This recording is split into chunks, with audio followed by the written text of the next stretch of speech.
Greetings, greeting. What's going on, everyone? This is Courtney Rollins, host of the Life and Transitions Experts YouTube channel and Facebook group. And here on this channel, we try to help people make the estate, probate, and selling house process as simple and easy as possible. I'm primarily a cash buyer in the Durham, Raleigh, North Carolina area. However, because of the work that I do in the niche of probate, I find myself coming across folks all across North Carolina and across the United States that are looking for support, maybe a quick question they need answered as far as what are the steps in the probate process, or they're looking to sell their property quickly and they're looking for resources and looking for support. That I can be the cash buyer or help point them in the right direction with hopefully some good, just sharing my experience. And I'm not an attorney and I'm not a financial advisor or anything like that. So I'm not sharing financial or legal advice. I'm just sharing my experience, and I think it has helped a lot of people. I think our reviews share that, so that our experience working with folks show that. But today, and like many of the topics that I go over, it is directly related to questions that clients and folks who work with me come to me with. And so here's one we're going to talk about. Let me share my screen. I actually recorded this a couple weeks ago, but I did not post it. So thank goodness for technology. I can record again. I'm not sure if you can see me, but we're talking about, there we go. All right. The probate how, if someone passes away and they were in bankruptcy, can you and how do you sell the property at that time? Okay. So that's what we're going to look at today. And let's just jump right in. All right. Number one. Well, yeah. Step back. What is probate? It's the legal process of settling the affairs of someone who's passed away. When you pass away, and if you don't have legal instruments in place that allow your estate to be property and even debt to be owned by another entity, there has to be a way to take that out of your name and to deal with that. And that usually that's what's called the probate process. All right. And in North Carolina, these are essentially the steps for a large estate. It may look different if there's not as much money in the state, or again, every state is kind of different, but by and large, a large estate, a state that has more than $20,000 of assets, regardless of debt, so if you have a house that's worth $500,000, but you owe $499,000 on it, it's still considered a large estate if it's a part of that estate because it's talking about the overall how much the value is regardless of the debt.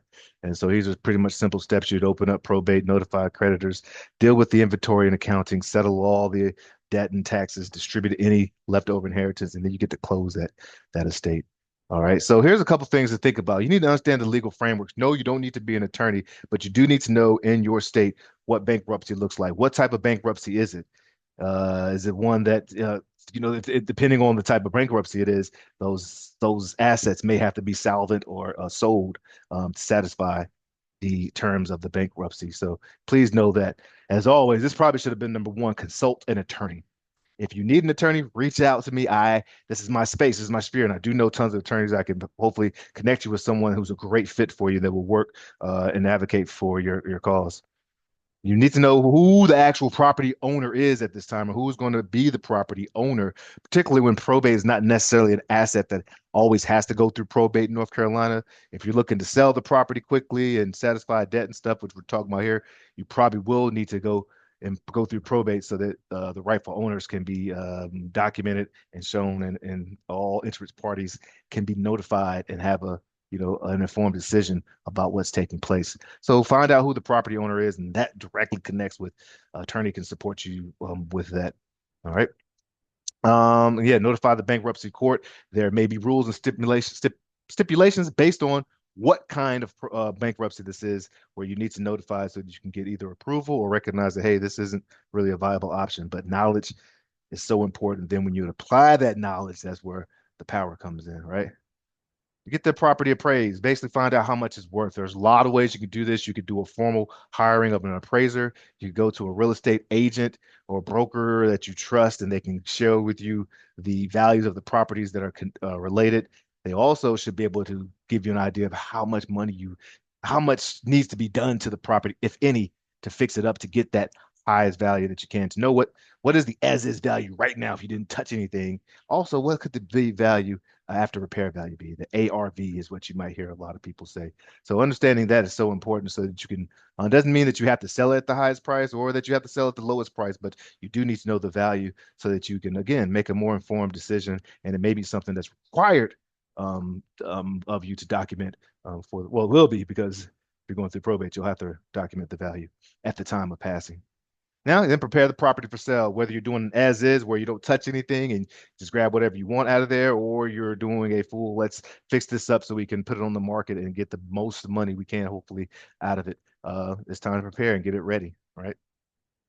Then you market that property, get it out there. Again, that's why it's working with a great agent. Or if you don't want to deal with the hassle of this and just dealing with a cash buyer can be so awesome here. Really depends on your needs. Speed and convenience, usually you trade for a discounted price. But if you have the time and you have the patience, you may be able to get a higher price. Really depends on what your family needs are. Review all the offers, of course. That's you coming in. Again, maybe a trusted person can support you in coming up with that answer. And sometimes cash, again, is not the highest offer is not always the best offer for you in your situation. Quite often it is for many folks, but for some folks, it may be convenience or it may be trust or it may be, oh, this person agreed to take my stuff and donate it to a certain space so that your loved one's materials can go to a place where you want it to go.